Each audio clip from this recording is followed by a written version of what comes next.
নমস্কার বন্ধুরা, টুকটুকি kitchen with ব্লগে আপনাদের সকলকে স্বাগত। বন্ধুরা, আজকেরও আপনাদের সঙ্গে আমি একটা নতুন রেসিপি শেয়ার করছি। আশা করছি আপনাদের খুব ভালো লাগবে। আপনারা প্রথম থেকে শেষ পর্যন্ত দেখবেন।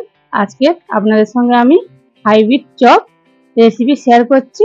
তো আপনাদের কেমন লাগলো অবশ্যই কমেন্ট করে জানাবেন। তো বন্ধুরা, আমি প্রথমে এখানে মশলা নিয়ে নিয়েছি, জিরে, ধনে আর কয়েকটা শুকনো লঙ্কা। ঝালটা কিন্তু আপনারা অবশ্যই আপনাদের স্বাদ অনুযায়ী দেবেন, তবে চপে একটু ঝাল ঝাল হলে বেশ ভালো লাগে খেতে। তো সবগুলো দিয়ে খুব ভালো করে একটু নাড়াচাড়া করে আমি ভেজে নিচ্ছি মশলাগুলো।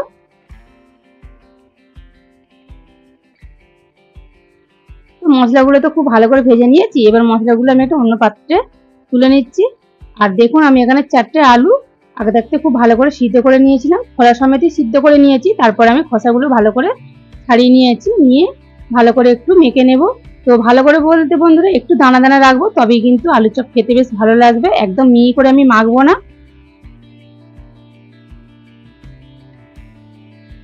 এভাবে আমি আলুগুলো একটু ভালো করে মেখে নিচ্ছি। তো বন্ধুরা, অবশ্যই কিন্তু প্রথম থেকে শেষ পর্যন্ত দেখবেন, তবেই কিন্তু বুঝতে পারবেন আমি কিভাবে চপগুলো বানাচ্ছি। তো বন্ধুরা, প্রত্যেক দিনের মতো আজকেও রেসিপিটা যদি আপনাদের ভালো লেগে থাকে তাহলে অবশ্যই একটা লাইক দেবেন আর সাবস্ক্রাইব করে পাশে থাকবেন, বন্ধুদের সঙ্গে শেয়ার করবেন। তো বন্ধুরা দেখুন, আলুটা কিন্তু আমি এইভাবে মেখে নিয়েছি, একদম কিন্তু মিহি করে মাখিনি। আলু মাখা হয়ে গেছে। তারপর দেখুন, আমি একটা কড়াই বসিয়ে দিয়েছি আর কড়াইতে আমি সর্ষের তেল দিয়ে দিচ্ছি। সর্ষের তেলটা একটু গরম করে নিয়েছি। এবার আমি তেলের মধ্যে দিয়ে দেব আদা রসুন। আদা রসুন আমি দুটোই গ্রেটারে গ্রেট করে নিয়েছি। আমি আদা রসুনটা দিয়ে ভালো করে একটু নাড়াচাড়া করে ভেজে নেব।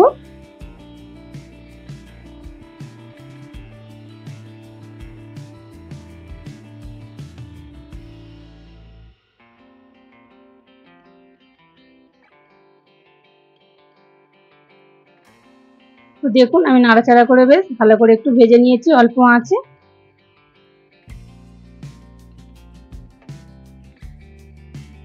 এবার আমি এর মধ্যে দিয়ে দেব সিদ্ধ করে রাখা আলু।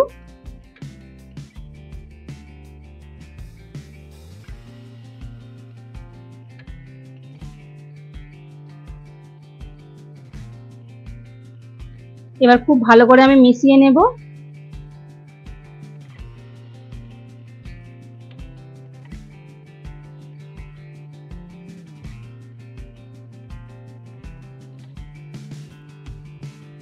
এই সময় কিন্তু গ্যাসের ফ্লেমটা কমিয়ে রাখতে হবে। তো বন্ধুরা, আমি মিশিয়ে নিয়েছি। এবার আমি দিয়ে দেব স্বাদ মতো লবণ আর দেব একটু হলুদের গুঁড়ো। আবারও খুব ভালো করে একটু মিশিয়ে নেব।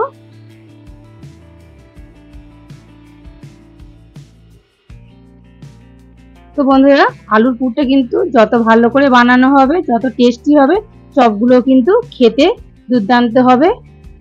তো বন্ধুরা, অবশ্যই আপনারা একবার এইভাবে হাইব্রিড চপ বাড়িতে বানিয়ে খেয়ে দেখবেন, খুব ভালো লাগে। শুধু শুধুও খেতে ভালো লাগে, তো মুড়ির সাথেও ভালো লাগে, পান্তা ভাত দিয়েও খেতে ভালো লাগে, বা জল ঢালা ভাত দিয়েও খেতে ভালো লাগে। তারপর দেখুন বন্ধুরা, যে গোটা মশলাগুলো ভেজেছিলাম সেই মশলাগুলো খুব ভালো করে আমি শিলনোড়াতে গুঁড়ো করে নিয়েছি। তো সেই মশলাটাই দিয়ে দিচ্ছি, দিয়ে এবার খুব ভালো করে আমি আলুর সাথে মিশিয়ে নেব।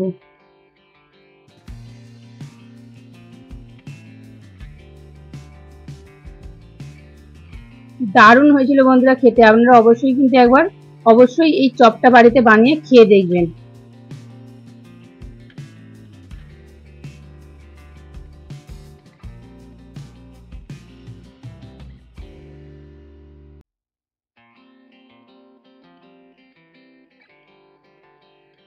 তো দেখুন বন্ধুরা, মশলা দিয়ে কিন্তু খুব ভালো করে আমি মিশিয়ে নিয়েছি।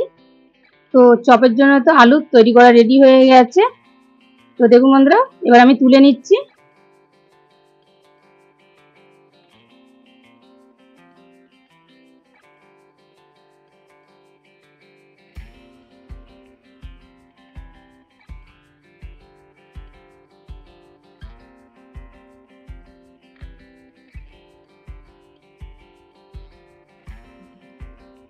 এবার আলুটা একটু ঠান্ডা করে নেব আমি, ততক্ষণে এক সাইডে সরিয়ে রাখছি। তারপরে দেখুন বন্ধুরা, আমি হাইব্রিড চপের জন্য নিয়েছি এখানে পেঁয়াজ আর টমেটো। তো পেঁয়াজগুলো আমি এইভাবে গোল গোল করে কেটে নিয়েছি, আর টমেটোগুলো গোল গোল করে কেটে নিয়েছি। এইগুলো আমি এবারে সরিয়ে রাখবো। তো বন্ধুরা, আলুটা ততক্ষণ একটু ঠান্ডা হচ্ছে, আমি এদিকে বেসনের ব্যাটারটা তৈরি করে নেব। বেসনটা নিয়ে নিয়েছি পরিমাণ মতো, যতটা লাগবে। তো এবার আমি স্বাদ মতো লবণ দিয়ে দিচ্ছি, আর দেব একটু বেকিং সোডা। দিয়ে আগে খুব ভালো করে আমি মিশিয়ে নেব।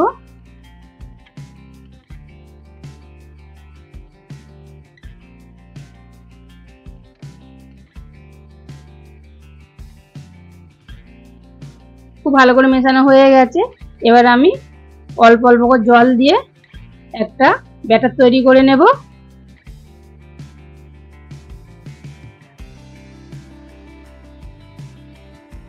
তো বন্ধুরা, প্রথমে অল্প অল্প করে জল দিয়ে এইভাবে কিন্তু ব্যাটারটা তৈরি করে নিতে হবে। একেবারে জল দিলে কিন্তু পাতলাও হয়ে যেতে পারে।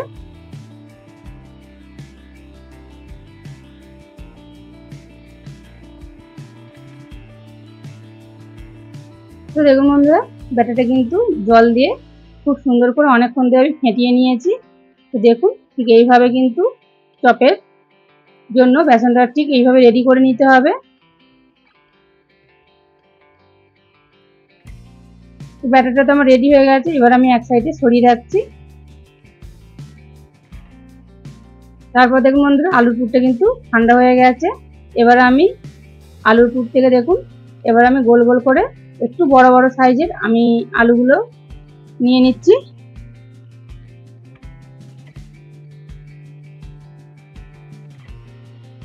এভাবে আমি গোল গোল করে তৈরি করে নেব প্রথমে।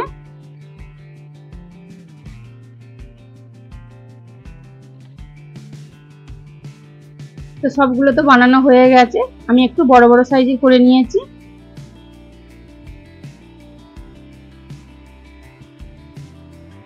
তো বন্ধুরা, আমি প্রথমে একটা কাগজ নিয়ে নিয়েছি। এইভাবে কাগজের মধ্যে একটা আলুর গোল লাড্ডু দিয়ে দেব, দিয়ে তারপরে একটা গ্লাস দিয়ে বন্ধুরা একটু চেপে দেব।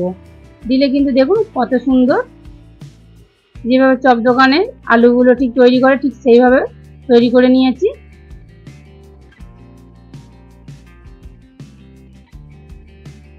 তো দেখুন বন্ধুরা, একটা তৈরি করা হয়ে গেল। এইভাবে কিন্তু আমি সবগুলো তৈরি করে নেব। তো সবগুলো তৈরি করা হয়ে গেছে।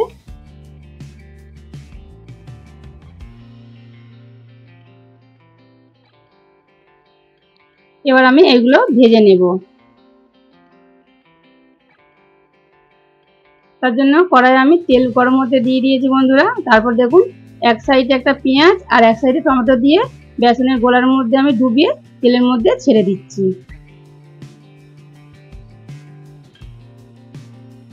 তো বন্ধুরা, আমি একটা একটা করে এইভাবে ভেজে নেব।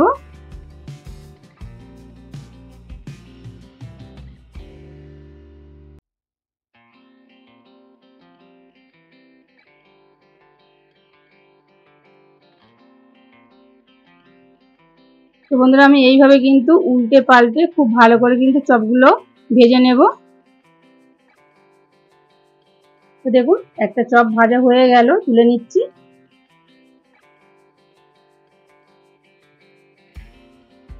তো আমি আরেকটা আপনাদের তৈরি করে দেখিয়ে দিচ্ছি, ভেজে আপনারা দেখে নিন। তো দেখুন বন্ধুরা, আবারও একটা আমি এক সাইডে একটা পেঁয়াজ আর এক সাইডে টমেটো দিয়ে বেসনের গোলার মধ্যে ডুবিয়ে আমি তেলের মধ্যে ছেড়ে দিয়েছি। এটাও কিন্তু উল্টে পাল্টে খুব ভালো করে ভেজে নেব।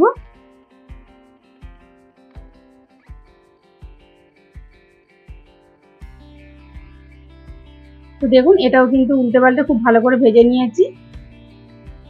এইভাবে কিন্তু আমি সবগুলো ভেজে নিয়ে তারপর আপনাদের সঙ্গে আমি শেয়ার করছি। তো দেখুন বন্ধুরা, সবগুলো কিন্তু ভাজা হয়ে গেছে, আর দারুণ হয়েছিল বন্ধুরা, যেমন কিন্তু একদম মুচমুচে, আর খেতেও কিন্তু দুর্দান্ত হয়েছিল। তো আপনারা অবশ্যই কিন্তু একবার এইভাবে হাইব্রিড চপ বাড়িতে বানিয়ে খেয়ে দেখবেন, খুব ভালো লাগে বন্ধুরা খেতে। সন্ধ্যাবেলা মুড়ির সাথে বেশ ভালো লাগে খেতে। আপনারা অবশ্যই একবার ট্রাই করে দেখতে পারেন। তো দেখা হচ্ছে নতুন একটা রেসিপি নিয়ে। ততক্ষণ ভালো থাকুন, সুস্থ থাকুন, সাবধানে থাকুন।